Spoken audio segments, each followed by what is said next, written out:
Саламатсыздарбы, Иремиш мекенді оқырмандары. Бүгін тақырыбымыз пункция кезіндегі наркоз.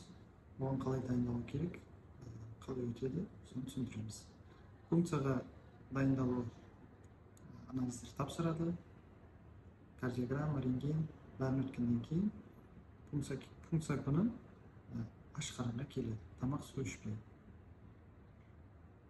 Пункция кезінде әйелді гинекологический креслоға жатқызғанда жатады. Қолына катетер қоямыз, монитор қоямыз, давление, пульс, сатурация бәрі бақылауда болады. Наркоз көп тамырдан беріледі. Наркоз ұзақтығы пункцияға байланысты болады. Орташа 1-5 минуттай болады. Пункциядан кейін біз дәрігерге тоқтатамыз. Кейін палатаға ауыстырамыз. Палатада жарты сағаттай бақылауда болады. Бәрі жақсы болғаннан кейін репродуктолог дәрігеріңіз сіздерді үйге жібереді. Одан қорықпаңыздар. Пункция өз негізі мини операция есептеледі, кішкене операция. Оған қатты уайымдауға керегі жоқ.